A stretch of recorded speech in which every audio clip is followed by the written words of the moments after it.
Creak, creak, creak, this old rocking chair never stops. 45 years rocking on the same porch, same rhythm, same sound that both comforts me and haunts me. My name is Ruth Eleanor Whitman, I'm 78 years old, and this photograph I'm holding shows a family that doesn't exist anymore. James, my husband of 55 years, died 10 years ago. Sarah, my eldest daughter, has been living across the country for 4 decades. And me. I'm still here, rocking, keeping the heaviest secret a mother can carry. A secret that burned my soul for so long it's become a scar. Today, finally, I'm going to tell the truth I never had the courage to speak.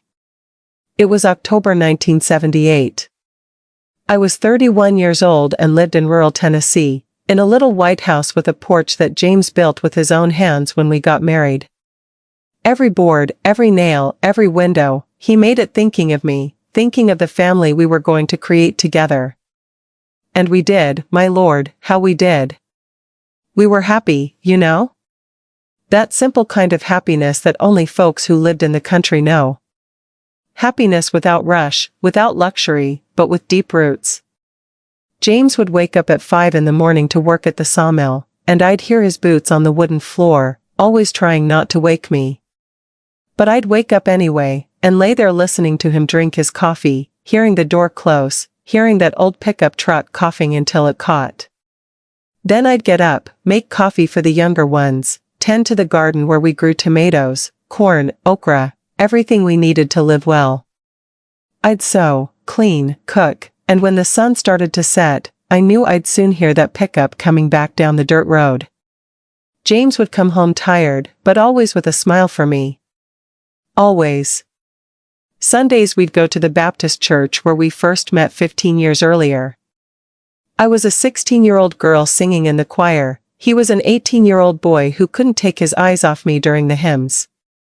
Pastor Williams married us in that same church, and that's where we took our children every week, without fail. We had 3, Sarah, our firstborn at 28, Tommy at 25, and little Beth, only 16. Sarah was always my special girl, you know how it is, right? That daughter every mother has a different kind of affection for, not that you love her more, but you feel a unique connection. Sarah was smart, determined, had my blue eyes and her father's determination. Since she was little she dreamed of leaving the countryside, seeing the world, and I supported her dreams even though it meant losing her a little. She married at 20 to Michael, a young man from the neighboring town who worked at the bank. Beautiful ceremony, dress I sewed myself, simple but loving celebration. It seemed like her life was on the right track, that she'd found her happiness. They lived 2 hours from home, visited every month, and Sarah always called me to share the news. James was a good man. Hardworking like few others, never drank more than a beer on Sunday, never raised a hand to me or the children. 33 years old, strong as a bull from the work he did at the sawmill, but gentle as a child when he was with me. He called me my Ruth and I melted every time. 27 years of marriage and I never questioned his faithfulness. It was unthinkable. James cheating? Impossible. Our life was predictable, and I loved that predictability. Breakfast at 5:30, goodbye at the door, housework during the day, dinner at 6:30 when he returned, a little television together, and in bed by 9. Weekends were sacred, church in the morning, family lunch, visits to neighbors, and quiet evening at home. It was a good life, honest, blessed by God. Or at least that's what I thought. Until Sarah showed up at our door that cold October afternoon, with eyes red from crying, 2 heavy suitcases in her hands, and her heart broken into pieces. Sarah was destroyed. The marriage was over. Michael had cheated on her with a co-worker from the bank, and she found out in the worst possible way, coming home early and finding the 2 of them in the bed she shared with her husband for 8 years. My mother's heart broke seeing my daughter like this. She who had always been so strong, so determined, now looked like a lost child. "Mom, can I stay here a few days? Just until I get myself together?" She asked me, And I didn't even need to think. Of course she could. This would always be her home. James agreed right away too. Sarah is our daughter, Ruth. The house is hers too, he said, helping carry the suitcases to her old room. In those first weeks, I did everything to take care of my girl. I prepared her favorite dishes, let her cry on my shoulder, listened to the same stories of pain 1,000 times without complaining. That's what mothers did, wasn't it? Protect, shelter, heal. I believed that with every fiber of my being. You know, throughout my whole life, I built everything on one foundation: family was sacred. Family was indestructible. Husband, children, home, that was my fortress, my identity, my reason for existing. I wasn't Ruth, the independent woman. I was Ruth, James's wife. Ruth, mother of Sarah, Tommy, and Beth. Ruth, the woman who kept the family together. I believed that love was our protection. That as long as we loved each other, nothing bad could happen. That betrayal, abandonment, pain, those things happened to other families, not ours. We were different. We were blessed. We had something special. James always told me, Ruth, you are the heart of this house. Without you, none of this would make sense. And I believed it. I saw myself as the center that kept everything working, the love that connected us all.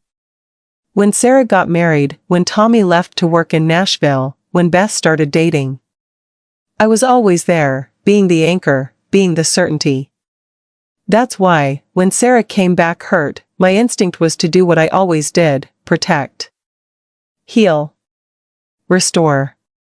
I was going to help my daughter recover, show her that true love existed, that our family was the place where she could feel safe again. I was so sure we could heal any wound. James also seemed genuinely worried about Sarah. He asked how she was, offered help, spoke kind words. She'll be fine, Ruth. Our girl is strong like you, he'd tell me. And I'd smile, thinking how blessed I was to have a husband who loved our children like I did. I trusted blindly. In James, in Sarah, in the love that united us. That trust was my strength and my weakness. It was what made me sleep peacefully every night, knowing that my family was safe under the same roof. It was what made me believe that, no matter what happened outside, inside our home there was love, respect, mutual protection. How wrong I was. How I didn't know that the same trust that gave me strength would be exactly what would destroy me. That the love I believed in so much would become the cruelest weapon against me. The first weeks with Sarah at home were normal. She cried a lot, stayed in her room, barely ate. I'd leave food trays at her door and respected her grief. Because that's what it was, right? Grief. The end of a marriage is like a death, and I knew she needed time to heal the wounds. I had infinite patience for my daughter. But after a month, I started noticing small changes. Sarah began coming out of her room, sitting with us for dinner, smiling occasionally. She helped with household chores, talked with Beth about school, even laughed at a silly joke James told during dinner. My mother's heart filled with relief. My girl was healing, just like I knew would happen. Family love was working. It was around this time that I noticed James paying extra attention to Sarah. At first, I thought it was just a father's concern. He'd ask how she was sleeping, if she needed anything, if she wanted him to fix her bedroom window that stuck. He'd offer rides when she wanted to go to town. Normal things for a caring father, right? I even felt proud of the husband I had. But then the little things started that bothered me, even though I couldn't explain why.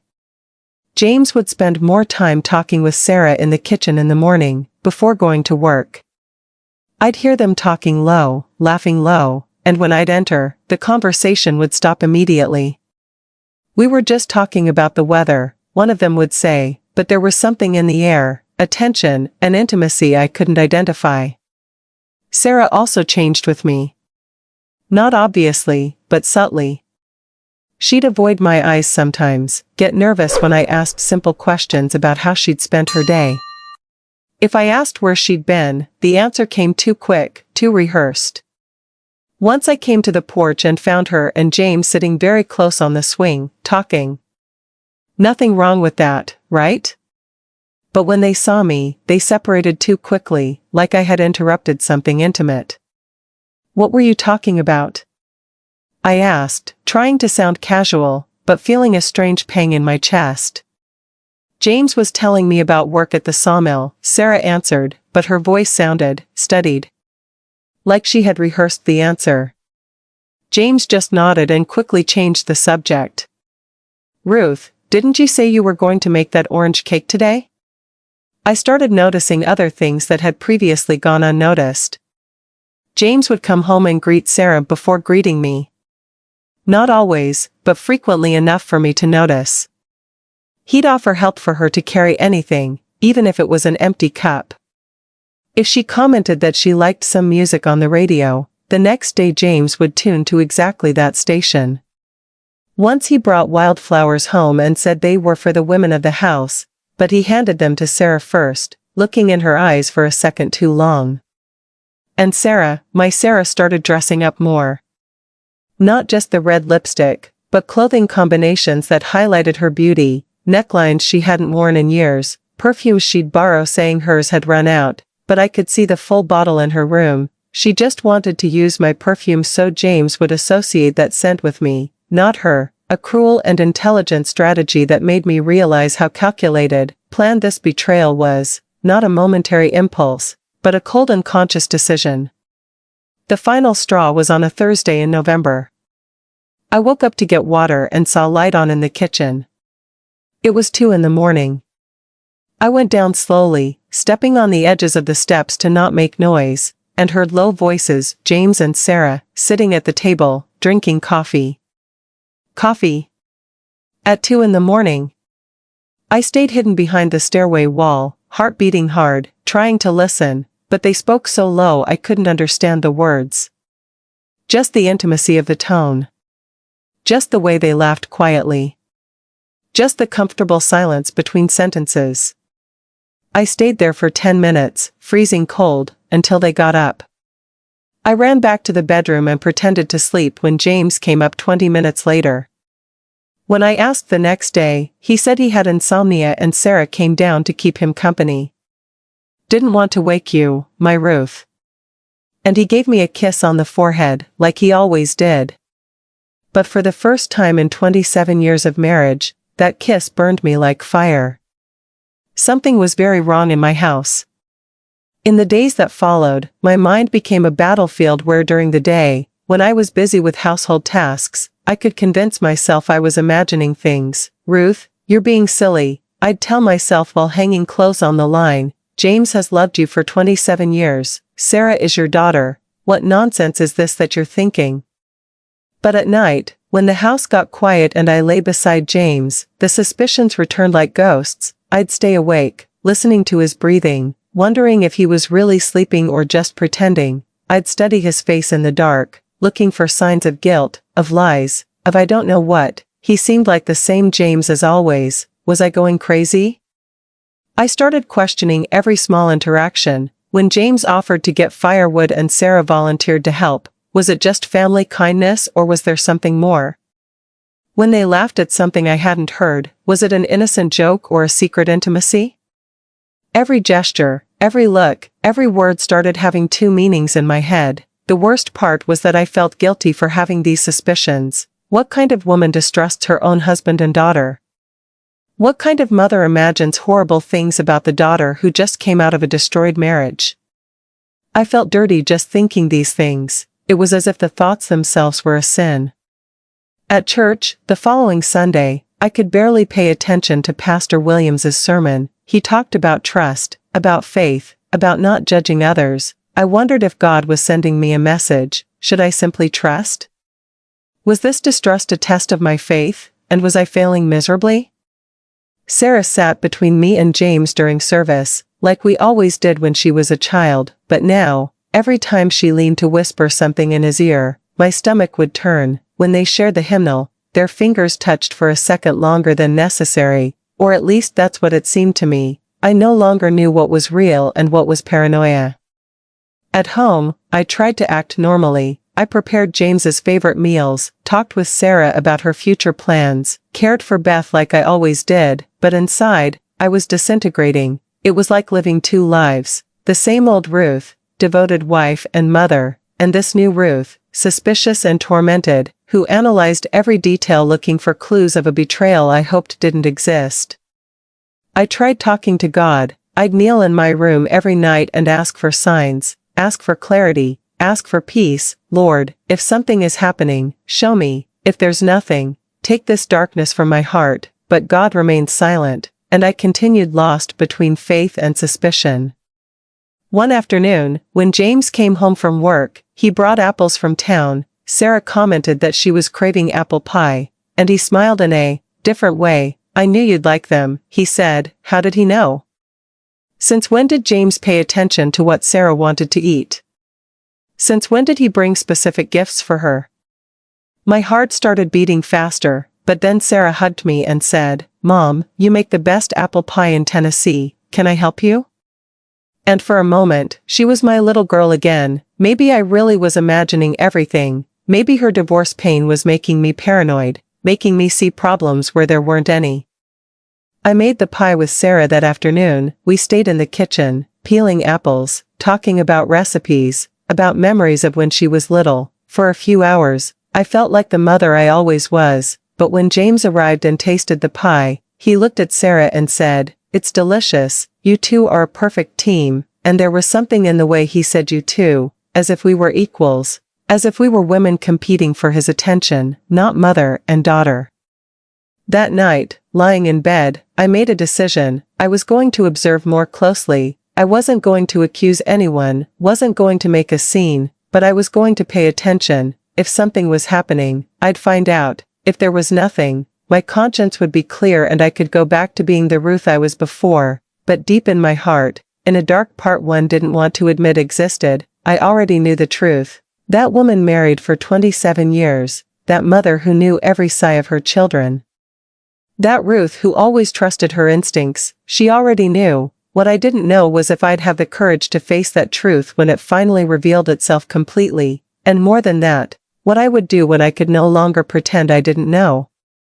Because something told me that, very soon, pretending would no longer be an option, and that certainty terrified me more than any suspicion.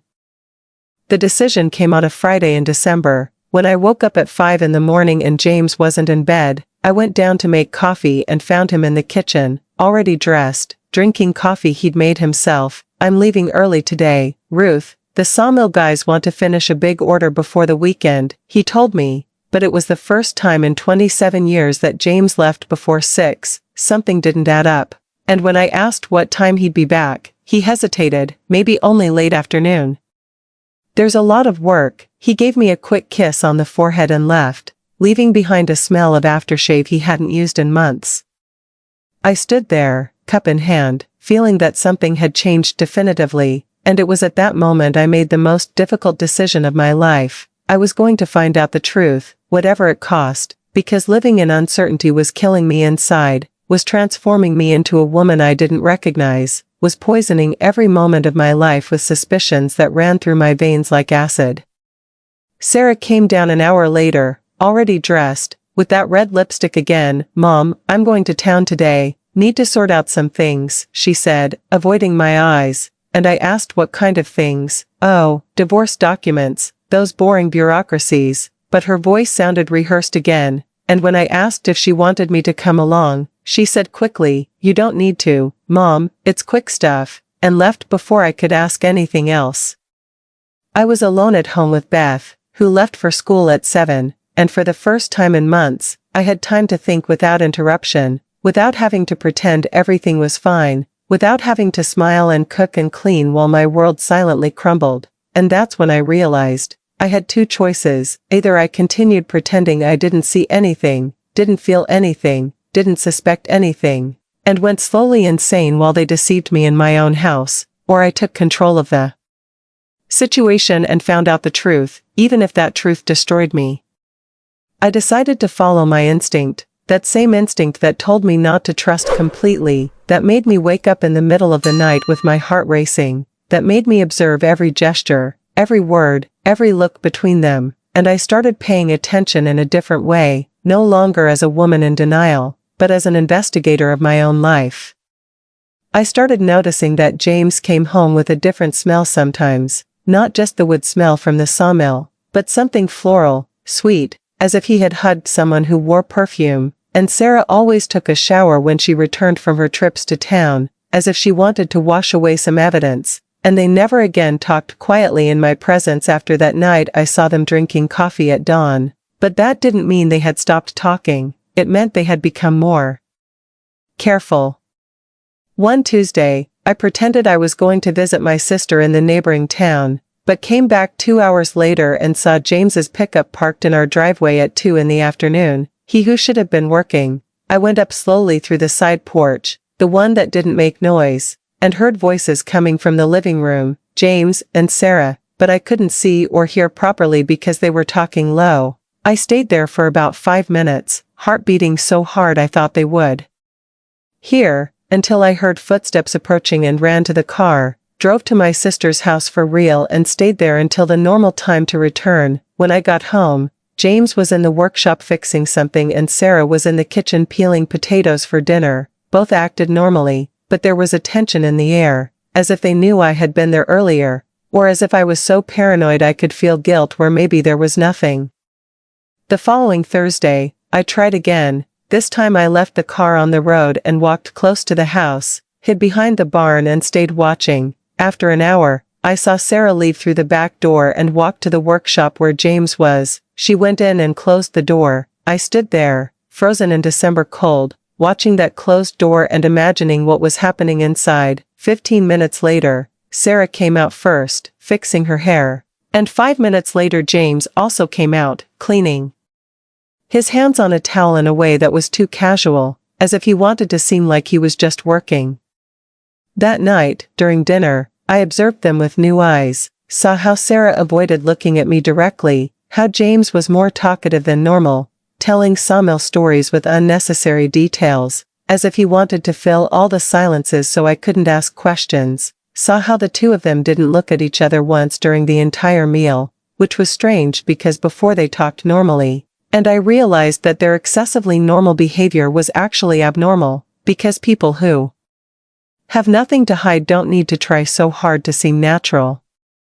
It was that night I made the final decision. I was going to confront one of them. I couldn't live anymore in this uncertainty that was consuming me, couldn't keep pretending I didn't see, didn't feel, didn't know that something was deeply wrong in my family, and even if the truth killed me, at least I'd know what I was fighting against, because fighting ghosts and suspicions was much worse than fighting a real betrayal. At least betrayal has a name, has a form, has something concrete that can be faced or forgiven, but uncertainty was a black hole that was swallowing my sanity piece by piece, day after day, and I couldn't allow that anymore.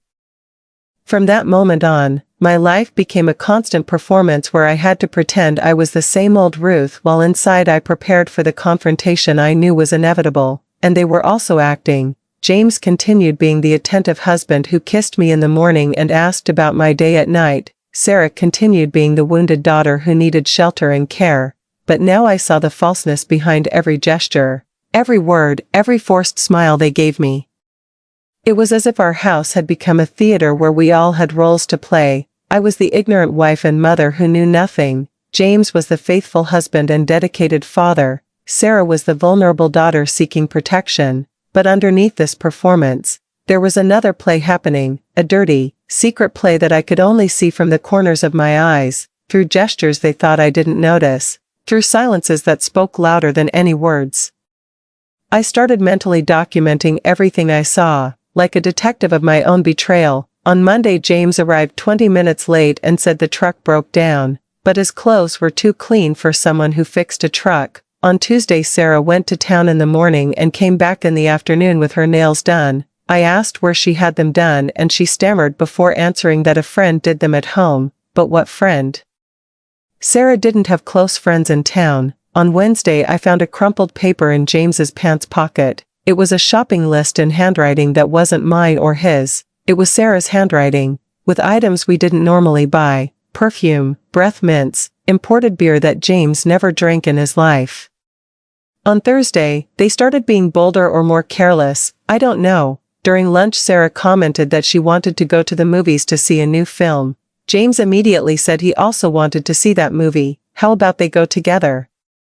It might be good for Sarah to get out a little, get distracted, he said, looking at me as if asking permission, and I, playing my role as a trusting wife, smiled and said I thought it was a great idea, but inside my stomach was churning thinking of them together in the dark cinema, thinking of their hands meeting in the darkness, thinking of how they would use those 2 hours away from me to do what?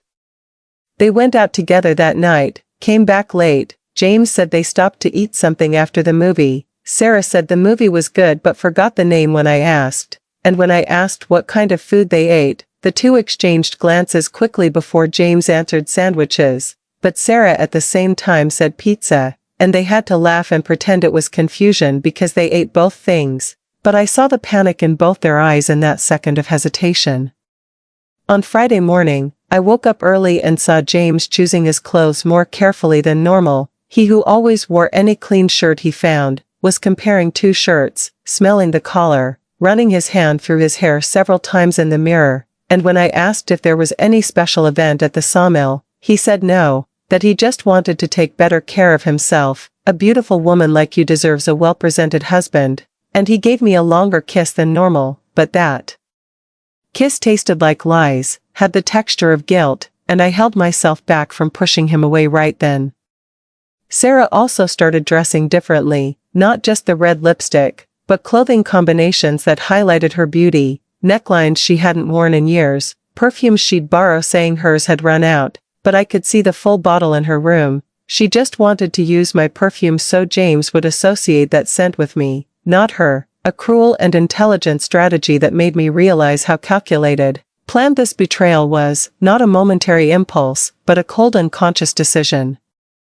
And the phone calls started. James would receive calls and leave the room to answer. Sarah would receive calls and hang up quickly when I entered the room. When I asked who it was, there was always a ready excuse: sawmill client, Sarah's friend, wrong number, salesperson. But there started being too many coincidences. Too many wrong numbers, too many clients calling outside business hours, too many friends Sarah had never mentioned before. The most painful thing was seeing how they had created their own language, looks I didn't understand, shared smiles from jokes I didn't hear, accidental touches when they passed each other in the kitchen, James helping Sarah reach something in the high cabinet and his hands lingering longer than necessary, Sarah stumbling and James catching her by the shoulders with an intimacy that made me want to scream. They had synchronized schedules that I took time to notice. Sarah always took a shower after James came home from work, as if she wanted to smell nice for him. James always offered to get firewood after Sarah mentioned she was cold, as if every need of hers was an opportunity for him to show attention, care, love that should have been directed at me, not her. The meals became a silent torture where I served food to two traitors who pretended to be my family, where I saw James compliment the food looking at Sarah as if she had cooked it, where I saw Sarah serve more food on James's plate like a dedicated wife, where I felt like a stranger at my own table, an intruder in my own home, a woman being betrayed by the two loves of her life at the same time, without them even caring to hide it properly, because they were already so comfortable in the lie that they almost forgot I was there, watching, suffering, dying a little each day. One afternoon, when they went out together once more, this time with the excuse that James was going to drop Sarah at the doctor and take advantage to do some shopping, I decided to search her room. I didn't know exactly what I was looking for, but I felt I would find some proof, some concrete evidence that confirmed what my heart already knew. I found love letters hidden under the mattress. Love letters that James wrote to her. Letters that spoke about our special love, about what we feel for each other, about when we can be together for real. I read every word with my heart bleeding, saw my husband of 27 years declaring eternal love to my daughter, saw my daughter being called my passion, my destiny, my soulmate by the man who once called me by those same names. I also found condoms hidden in a shoebox, condoms that James and I hadn't used in years because I could no longer get pregnant. So what were they for? The answer was obvious and painful.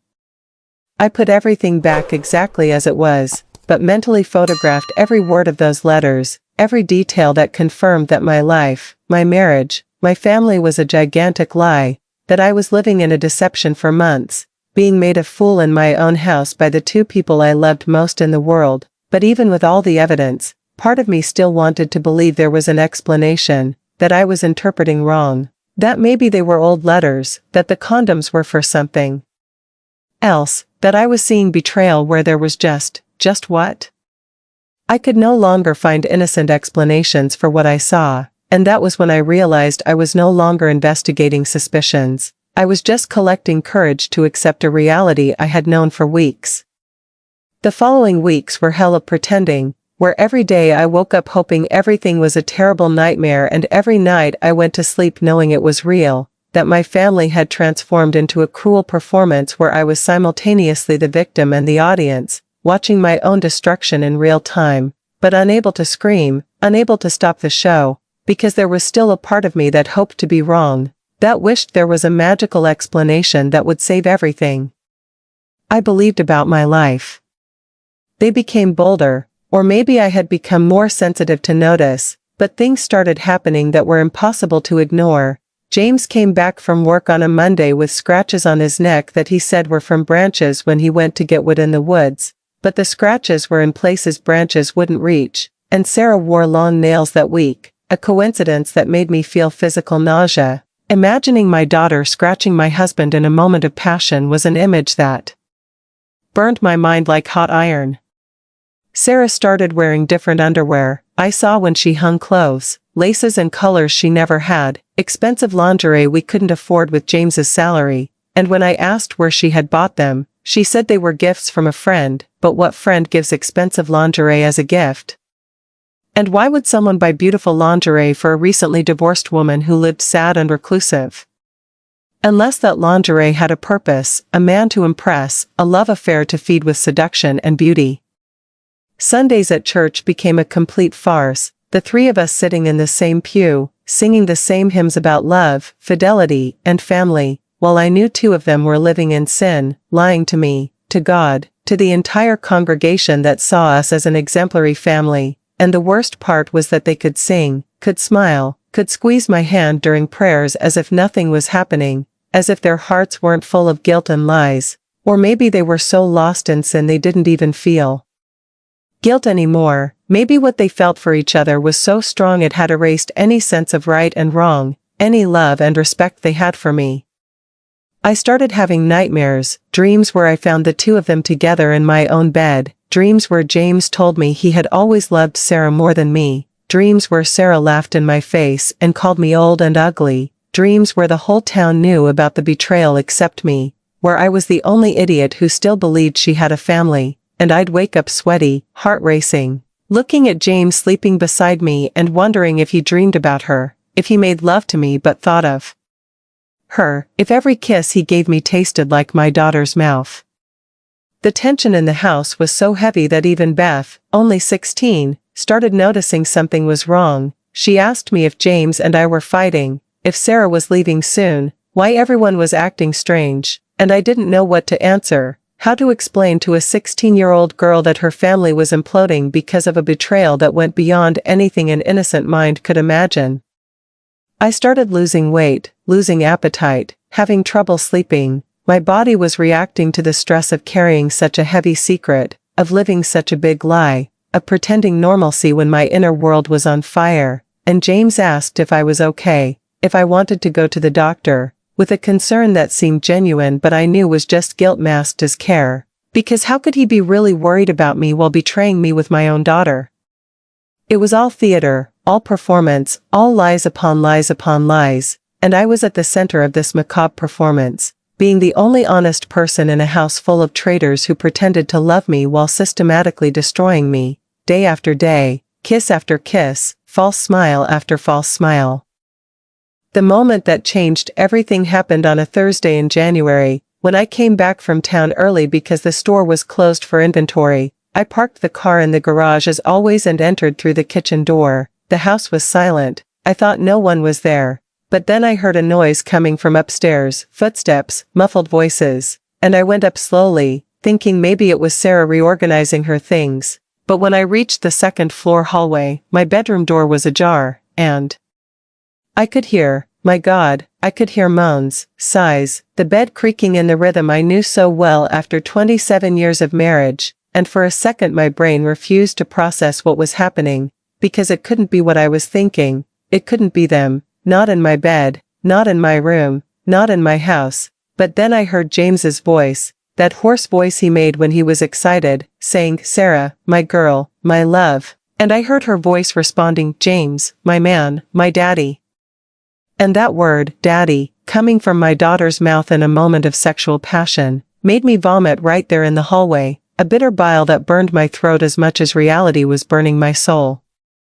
I stood there, leaning against the wall, listening to my husband and my daughter making love in my own bed, hearing him say to her the same words he said to me, hearing her moan his name with a passion I never heard in her voice when she talked about Michael, her ex-husband, and I realized that wasn't just a betrayal, it was a complete replacement. She had taken my place in every sense, in bed, in his heart, in his life, and I had become an intruder in my own house, a spectator of my own replacement.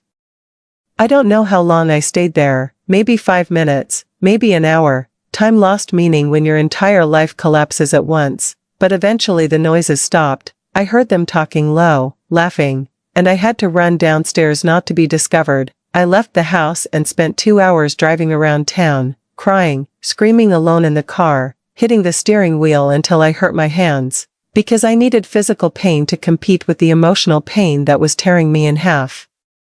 When I returned home, they were in the living room watching television, James reading the newspaper, Sarah doing crochet, the most normal scene in the world, but I could see in both their eyes a satisfaction, a post-sex glow I knew well. I could smell in the air what they had done, could see in their clothes the rush with which they got dressed afterward, and when James got up to greet me and gave me a kiss on the mouth, I tasted her on his lips, smelled her perfume on his skin, and had to run to the bathroom to vomit again.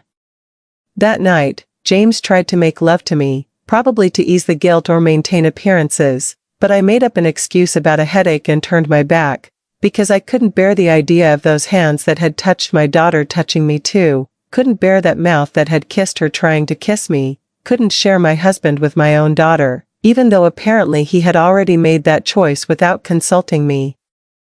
It was that night I realized I could no longer pretend, could no longer live in that performance, could no longer share my life with two traitors who had destroyed everything sacred to me, and I made the decision I knew was inevitable since the first day of suspicion. The next day, I would confront them both and demand the truth, even knowing that truth would destroy me once and for all, because living in lies was killing me slowly, and I'd rather die at once than agonize forever.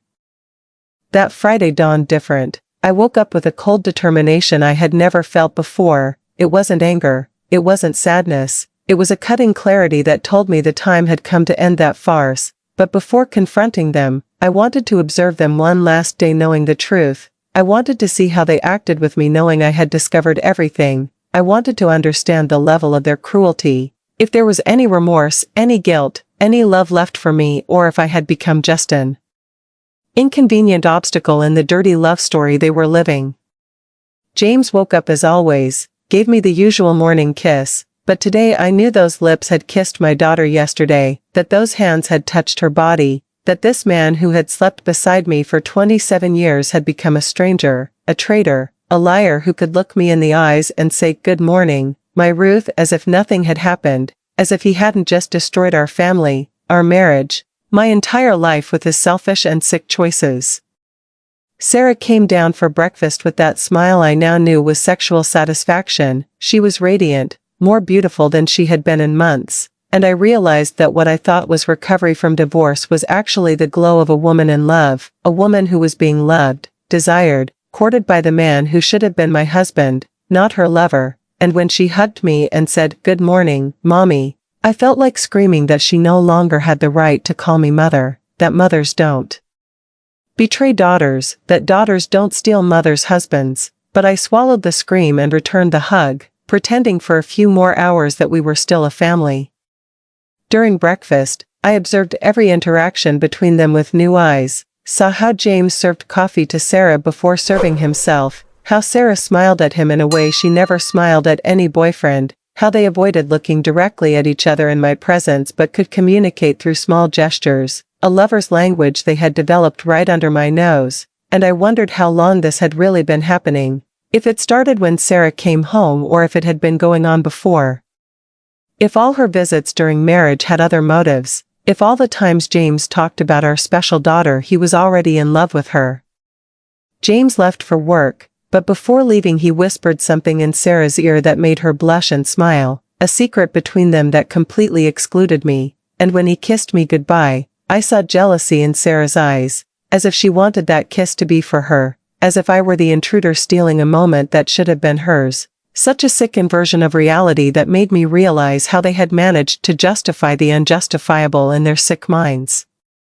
I was alone with Sarah in the morning, and for the first time in months, I tried to really talk to her, not as the worried mother I had been, but as a woman trying to understand another woman. I asked about her plans, about what she wanted from life, about how she was really feeling, and all her answers were vague, evasive, as if she were keeping the truth, keeping the happiness she was feeling because she knew I wouldn't approve, and when I asked if she was thinking about starting her love life again, she got nervous and said she wasn't ready, that she was still too hurt, but her eyes shone with the lie, shone with the secret that she had already started over, had already found a new love, except that love was my husband, my life companion, her father.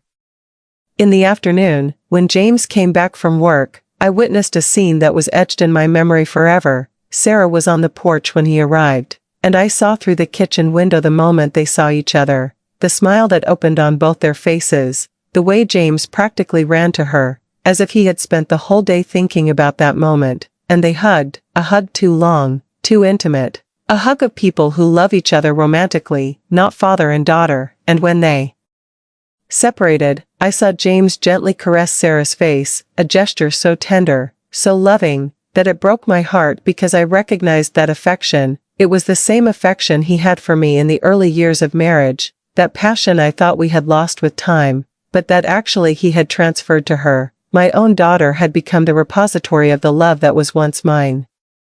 During dinner, the tension was almost palpable. I knew, they knew I knew, but nobody said anything. It was like an emotional poker game where everyone had cards up their sleeves, but nobody wanted to be the first to show their hand, and I realized they were waiting for me to discover naturally, for me to do the dirty work of ending that situation so they wouldn't have to take the initiative, so they could play victims of circumstances instead of taking responsibility for the choices they made. Beth came home from a friend's house and asked why everyone was so quiet, and James quickly invented a conversation about work. Sarah started talking about the weather, and I watched how they could lie so naturally to Beth too, how they had become specialists in deceiving the entire family, in keeping secrets, in living double lives, and I wondered what kind of people they had become, if there was anything left of the people I loved or if forbidden love had transformed them into complete strangers. That night, when Beth went to sleep and it was just the three of us in the living room, the silence was deafening, each one pretending to watch television but actually thinking about the giant elephant in the middle of the room, about the truth we all knew but nobody spoke, and I made the final decision that the next morning, Saturday, when Beth left to play with friends, I would confront them both, force them to confess, end that agony once and for all, because I could no longer live in that house of lies, in that fake family, in that marriage that had become a cruel joke where I was the only one not laughing. And when James tried to say goodnight with a kiss, I turned my face away and said I had a headache, because I could no longer bear the hypocrisy of those gestures of affection that hid the greatest betrayal a woman can suffer, and I saw relief in his eyes, as if he was also tired of pretending, as if he also wanted everything to come out soon, so he could finally stop lying. And publicly assume the love he felt for my daughter, my own daughter who had stolen my husband and destroyed my family with the same ease as stealing candy from a child. Saturday morning, Beth left for her friend's house as I expected, and I stayed in the kitchen making coffee, my hands shaking not from nerves, but from a cold rage that was growing inside me since I woke up, because today was the day of truth. Today I was going to end the farce my life had become, and when James came down, yawning, pretending normalcy, I said with a voice I didn't recognize as mine, "James, call Sarah, we need to talk. All three of us," and I saw the blood drain from his face. Saw the panic in his eyes, because he knew the time had come to be held accountable, and when Sarah came down, still in her nightgown, hair disheveled, I looked at them, one by one, and said, "Sit there, because we're going to have a conversation that should have happened a long time ago." They sat at the kitchen table where we had eaten breakfast as a family for so many years, where we had talked about dreams, problems, future plans, where we had been happy before they destroyed everything, and the silence that followed was the heaviest of my life, until I finally spoke. "I know, both of you, I know everything. I know what you're doing. I know you're having an affair. I know you're having sex in my bed, in my house, right under my nose, and I know you think I'm an idiot who would never find out." What happened next was nothing. They didn't deny, didn't pretend surprise, didn't try to explain. They just looked at each other and lowered their heads like two children who were caught doing something wrong. And this lack of denial was worse than any confession, because it meant they knew they had been discovered, maybe even expected this moment, maybe even wanted me to find out so they wouldn't have to keep lying. Sarah was the first to speak, with tears in her eyes, but not tears of repentance, tears of someone who was discovered. "Mom, it wasn't planned, it happened naturally, we fell in love, we couldn't help it," and every word that came from her mouth was like a stab in my heart, because she was justifying the unjustifiable, was talking about love where there was only betrayal, was trying to romanticize the destruction of our family as if it were a beautiful love story, not the dirtiest and most wrong thing I could imagine. James then raised his head and looked at me with an expression I'll never forget. It wasn't repentance, it was relief from not having to pretend anymore, and said, "Ruth, I'm sorry you found out like this, but Sarah and I love each other, truly, this is bigger than us, it's stronger than everything," and hearing my husband of 27 years say he loved my daughter, that their love was bigger than our marriage, than our family, than everything we built together, made me get up from the chair and scream for the first time in my life. Bigger than everything? Bigger than your wife? Bigger than your daughter? Bigger than our family? And they fell silent, because there was no answer to that, there was no justification for what they had done, there was no excuse that could soften the monstrosity of the situation. It was then I asked the questions I was dying to ask. How long? Since when have you been betraying me? Since when did my own daughter decide to steal my husband? Sarah sobbed and said it started a few weeks after she came back home, that first it was just conversations, then caresses, then kisses, and finally, the rest, as if there was a natural progression in betrayal, as if it were inevitable, as if they were victims of destiny instead of people who made conscious choices to hurt me. James tried to touch me, extend his hand to me, and I recoiled as if he were poison. "Don't touch me, don't dare touch me with those hands that touched her, don't dare speak to me with that mouth that kissed my daughter," and I saw my words hurt him, but I didn't care, because he had hurt me first, had hurt me in a way that had no cure, no forgiveness, no going back. Sarah then said something that almost made me hit her. "Mom, you don't understand, we truly love each other. What I felt for Michael was never even close to what I feel for James. It's as if I had waited my whole life to find the man of my life, and he was here all along." And hearing my daughter say that my husband was the man of her life, that she had waited her whole life for him, as if I were just a temporary obstacle in the path of their true love, made me understand that I had lost not just a husband, but also a daughter, because the Sarah I knew, that I raised, that I loved, would never be capable of such calculated cruelty.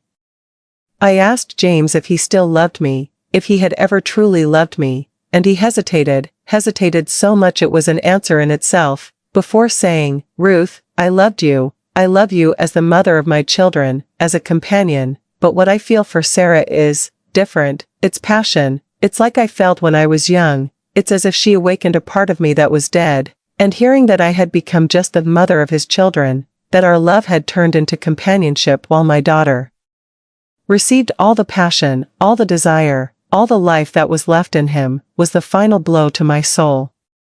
It was then they did the cruelest thing of all. James took Sarah's hand in front of me and said, "Ruth, we wanted to tell you, because we want to be together, we want to build a life together. Sarah is going to officially divorce and we want you to give us your blessing." And I laughed like a madwoman, because they wanted my blessing to destroy my life, wanted my approval for their sick love, wanted me to smile and wish happiness to the couple that had just completely destroyed me.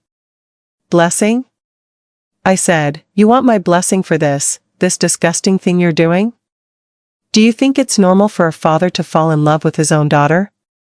Do you think it's right for a daughter to steal her own mother's husband? Have you completely lost any notion of what's right and wrong?" Sarah started crying for real now and said, "Mom, please, try to understand, we didn't want it to be like this, but it happened, and now we can't live without each other anymore." And James nodded, saying, "Ruth, you've always been an understanding woman, a woman of faith, you can find a way to accept this, to forgive us." But I knew there was no forgiveness for that, no possible understanding, no faith that could heal a wound so deep, so dirty, so completely destructive as the one they had opened in my soul. At that moment, looking at the two traitors sitting at my kitchen table, asking for my blessing for the destruction of my life, I made the most difficult decision a woman can make. "You have until the end of the day to get out of my house, both of you. I don't want to see your faces anymore. I don't want to share the same roof with people who betrayed me so cruelly, so cowardly, so disgustingly." James got up scared. "Ruth, this is our house, our family, you can't simply throw us out." But I was beyond reason, beyond negotiation. "Our family? What family, James? You destroyed our family when you decided to sleep with each other, when you decided to betray me in my own bed, when you decided I was dispensable in your lives." Sarah tried to hold me. "Mom, please, it doesn't have to be like this, we can talk, find a solution." But I pulled away from her as if she were contagious. "Solution? The only solution is for you to get out of my sight before I do something I'll regret for the rest of my life. Because right now, looking at you two, I feel such hatred that I don't recognize myself." It was then I said words I never thought would come from my mouth. "Sarah, you are no longer my daughter. Daughters don't do this to mothers. Daughters don't steal husbands from their own mothers. You've become a stranger to me, a stranger who happens to have my blood, but who no longer deserves my love, my affection, my house." I saw Sarah collapse with these words, cry like she hadn't cried since childhood, but I was too hurt to feel pity, too betrayed to offer comfort, too destroyed to be the welcoming mother I always was. James tried to argue, "Ruth, you're speaking from anger. Tomorrow you'll think differently. We've been a family for 27 years. It can't end like this." But I laughed bitterly. "End like this? James, you're the ones who ended everything when you decided to love each other. I'm just officially recognizing what you already did months ago. I'm just stopping pretending we still have something to save." I told them they had until 6 in the evening to pack their things and leave, that I was going to stay at my sister's house until they left, that when I returned, I wanted to find the house empty of both of them, without traces of the betrayal they had committed against me. And when James asked where they were going to stay, I answered with a coldness that surprised me, "That's not my problem anymore. You're adults, you fell in love, you chose each other, now figure out how to build your lives away from me." Sarah begged, "Mom, I have nowhere to go, I have no money, I have no way to support myself." And for a second, just 1 second, my mother's heart almost gave in, almost offered help, almost said we'd find a solution. But then I remembered her moaning James's name in my bed, remembered the hidden love letters, remembered the expensive lingerie she wore to seduce my husband, and I answered, "You should have thought about that before destroying your family for a man. Now James is your problem. Let him support you, let him take care of you, since you love each other so much." I grabbed my purse, the car keys, and before leaving, I turned to them one last time. "I hope it's worth it. I hope this love you feel is really bigger than everything, like you said, because it cost my family, my marriage, my daughter, my entire life, so it better be the greatest love in the history of humanity to justify so much destruction. I left the house without looking back, drove to my sister Margaret's house crying so hard I almost crashed the car twice, and when I got there and told her everything, she hugged me and cried with me, because she knew I had lost much more than an unfaithful husband. I had lost my daughter too, and some losses are so big there's no possible comfort, just the slow and painful time of learning to live with a giant hole where once there was a family. When I returned home that night, I found exactly what I expected: silence, empty house, as if James and Sarah had never existed, but at the same time, every room screamed their absence, every object told the story of the family I had lost on a Saturday morning, and I sat in the same rocking chair on the porch where I am now, 45 years later, trying to process that my life had ended at 31, that everything I knew, everything I was, had disappeared along with them. The first months were a blur of pain and confusion. Beth asked 1,000 questions about where Dad and sister were, why they had gone away, when they were coming back, and I didn't know how to explain to a 16-year-old girl that her family had imploded because of a betrayal so dirty I couldn't even pronounce the words, so I made up lies, said they had decided to live together somewhere else, that sometimes families reorganize, that she could still see her father when she wanted, but Beth was smart, knew there was something very wrong, something I wasn't telling, and over time she stopped asking, maybe because she realized the answers hurt me too much. The nights were the worst, waking up in the middle of the night and for a second forgetting what had happened, reaching out looking for James in bed and finding only cold sheets, or hearing a noise in the house and for an instant thinking it was Sarah coming home, before reality fell like a stone on my chest and reminded me I was alone, that my family had abandoned me for a forbidden love they considered more important than anything. During the day, I tried to maintain routine, cleaned the house, cooked for me and Beth, tended the garden, went to church, but everything seemed meaningless, as if I were just performing the movements of a life that was no longer mine, and people in town started asking where James and Sarah were, why they didn't see them anymore, and I had to invent increasingly elaborate excuses, say that James was working in another city, that Sarah had decided to restart her life far from there, when actually I had no idea where they were, if they were well, if they were together, if they still loved each other, or if the reality of the situation had destroyed the romantic fantasy they had created. Beth started changing too, became quieter, more withdrawn, and I realized she was suffering as much as I was, but in a different way. She had lost her father and sister at once, had seen her mother transform into a sad and bitter woman, and even without knowing exactly what had happened, knew our family would never be the same, and this broke my heart because Beth was innocent, didn't deserve to pay for others' sins, didn't deserve to grow up in a house full of sadness and silence. 6 months later, I received a letter from James, with no return address, saying they were living in Arkansas, that they were well, that Sarah was working in a store and he in a lumber mill, that they were sorry for what had happened, but didn't regret it, that their love was real and they hoped that someday I could understand and forgive, and reading that letter, I realized they really believed in the fantasy they had created, really thought what they did was justifiable, that their love was so special it was worth destroying an entire family, and I tore the letter into 1,000 pieces because I didn't want to know about the happy life they were building with the wreckage of mine. A year later, Tommy, my middle son, came to visit and asked directly what had happened with Dad and Sarah, and for the first time, I told someone the truth, saw the disgust and disbelief in his eyes, saw how he struggled to process that the father he admired and the sister he loved had done something so terrible, and when he asked how I managed to keep living after such a big betrayal, I answered, because giving up would be letting them win completely, and I'm not going to give them the satisfaction of destroying me completely. I'll find a way to live, even if it's just out of stubbornness.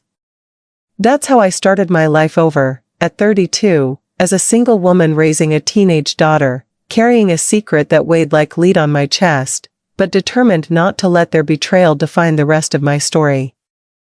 When I returned home that night, I found exactly what I expected: silence, empty house, as if James and Sarah had never existed, but at the same time, every room screamed their absence, every object told the story of the family I had lost on a Saturday morning, and I sat in the same rocking chair on the porch where I am now, 45 years later, trying to process that my life had ended at 31, that everything I knew, everything I was, had disappeared along with them.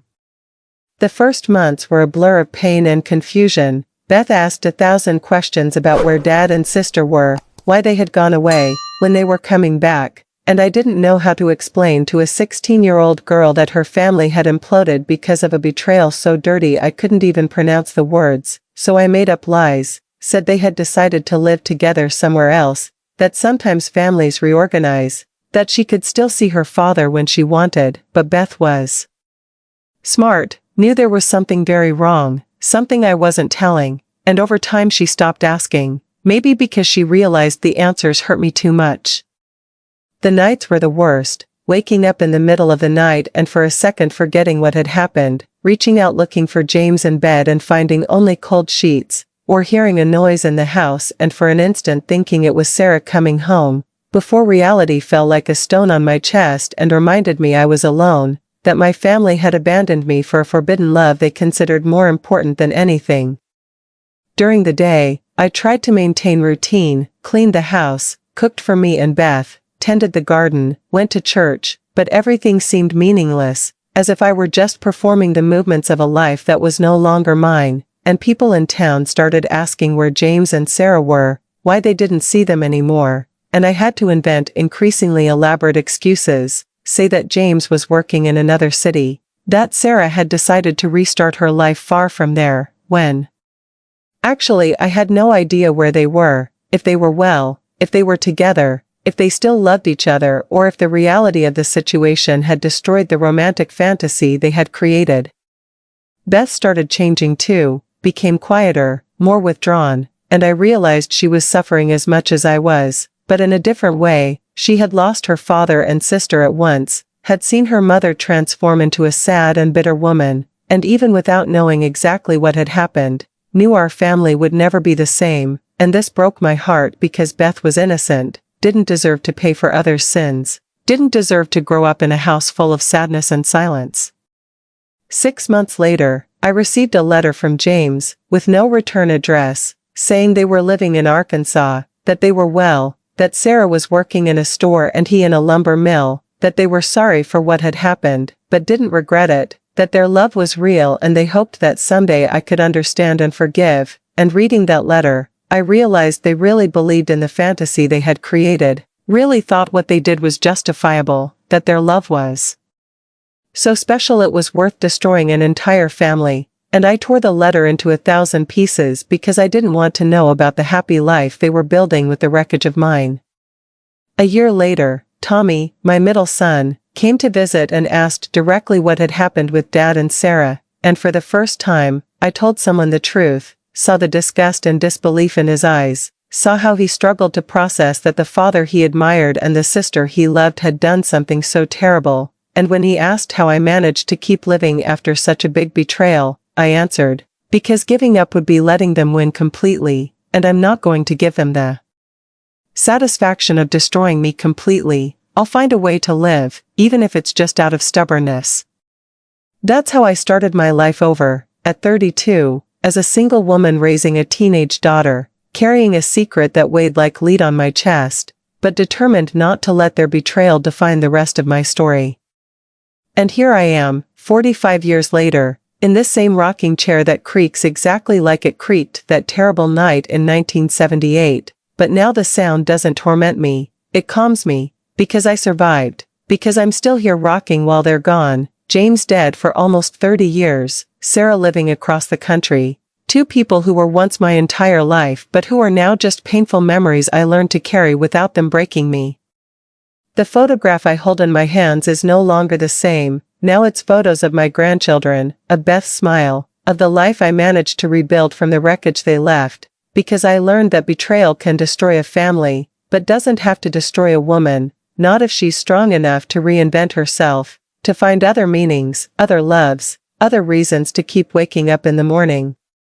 My house is now full of different noises, grandchildren running through the hallways where Sarah once ran, laughter echoing through walls that once only knew tears and silence, Beth who comes to visit me every week with her children, as if she wanted to fill the void Sarah left, as if she wanted to show me that family is more than blood, it's choice, it's presence, it's love demonstrated every day.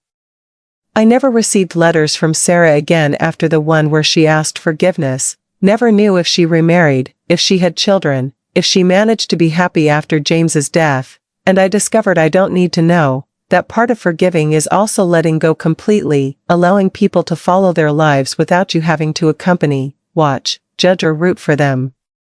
At 78, I understand things I didn't understand at 31, I understand that love can be cruel, that family can hurt us more deeply than strangers, that forgiving is a process that takes decades, that surviving a betrayal doesn't make you stronger, it just teaches you that you're stronger than you imagined, and that sometimes the greatest victory isn't getting justice or revenge, but being able to sit in a rocking chair 45 years later and feel peace instead of anger when you remember the past.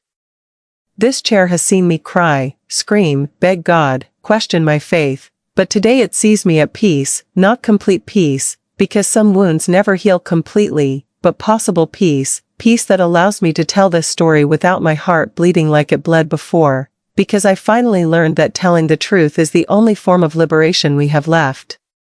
If you're listening to this story and have gone through a betrayal, I want you to know that the pain you feel is real, it's valid, and there's no deadline to heal, no timeline to forgive, no rules about how you should react when the people you love most destroy your life without warning, without remorse, without consideration for your heart that will break into 1,000 pieces. Because I went through this and I know that at the moment of discovery you think you're going to die, that you won't be able to breathe, that there's no possible life after such a big betrayal, but I'm here to tell you there is, that you will survive, that you'll find a way to continue, even if it's a different way than you imagined for your life. You don't need to forgive to live, you don't need to forget to move forward, you don't need to be strong all the time or pretend you're okay when you're not, you just need to wake up tomorrow, and the day after tomorrow, and the next day, until one day, without realizing it, you'll wake up and the first thing you think won't be about the betrayal, it'll be about the coffee you want to drink, about the grandchildren who will visit you, about the simple but real life you built from the ashes of what was destroyed. Some stories don't have happy endings, they have possible endings, and sometimes that's enough. Some wounds don't heal, they just teach us we're stronger than we thought. And some betrayals, however painful they may be, free us from people who didn't deserve our love from day one. If this story touched your heart, don't forget to comment and follow the channel. Grandma Ruth still has many stories to tell, and you deserve to hear them all.